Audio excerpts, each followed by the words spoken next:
ధర్మపురి క్షేత్రంలోనండి త్రిమూర్తుల కళ్యాణం. ఇది మనం ఎక్కడ చూసి ఉండమండి. ఎంత బాగా అంగరంగ వైభవంగా జరిగిందంటే చాలా బాగా జరిగింది. నిన్ననే జరిగిందండి. అమ్మ ఉన్నారు కదండి, ఆవిడ చేయించారనమాట. సత్యవాణి అమ్మగారు, భారతీయ సత్యవాణి అమ్మగారు అనమాట. ఆ గుడి అనమాట. ఆ గుడిలో జరిగింది. ధర్మగిరి క్షేత్రంలోనూ బ్రహ్మ విష్ణు మహేశ్వరుడు, నెక్స్ట్ ఏమో గౌరీ, నెక్స్ట్ పార్వతి, లక్ష్మీదేవి, సరస్వతి వీళ్ళనమాట. కళ్యాణం ఎంత బాగా జరిగిందో చూడడానికి 2 కళ్ళు చాలలేదండి. ఈ టెంపుల్ ఎవరైనా చూడకపోతే మాత్రం తప్పకుండా వెళ్ళి చూడండి. చాలా చాలా బాగుంది. చూడడానికి చాలా టైం పడుతుంది. చాలా చాలా ఉన్నాయండి. అందులో నేను కృష్ణుడి గుడి ఉంది. నెక్స్ట్ మా అష్టభైరవ సహిత శివుడు అనమాట, శివలింగం. అసలు ఎలా ఉందంటే నిజంగా శివలింగం చూడాలండి మనం. నిజంగా ఆ శివలింగాన్ని కూడాను అదేంటంటే చాలా క్రిస్టల్ అనమాట. క్రిస్టల్ లాగా ఉండి చాలా బాగుంది. అసలు ఏది ఇది అని చెప్పడానికి లేదండి. గుడంతా తిరగడానికి కూడా మనకి చాలా ఎనర్జీ కూడా కావాలి. అంత పెద్ద టెంపుల్ అనమాట.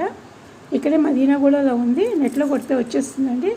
నిన్న కళ్యాణం జరిగింది, తర్వాత గురుగారి ప్రవచనం జరిగింది, తర్వాత శివపదం నాట్యం కూడా జరిగింది అనమాట. నిన్న జరిగినవన్నీ అవన్నమాట. ఈ కళ్యాణం అయితే నిజంగా తిలకించడానికి 2 కళ్ళు చాలేదండి. ఎంత బాగా జరిగిందంటే పండితులు కూడా స్వచ్ఛంగా మంత్రాలు చెప్తూ నిజంగాను వివరిస్తూ అంత బాగా చెప్పారనమాట. ఎంత బాగుందంటే అంత బాగుందండి నిజంగా.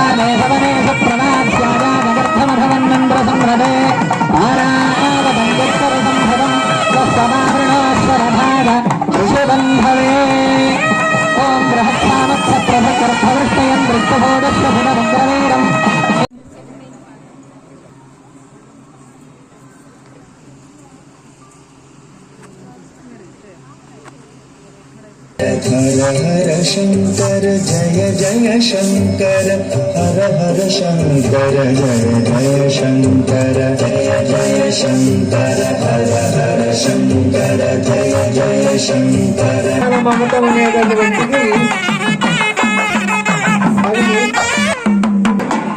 सरस्वती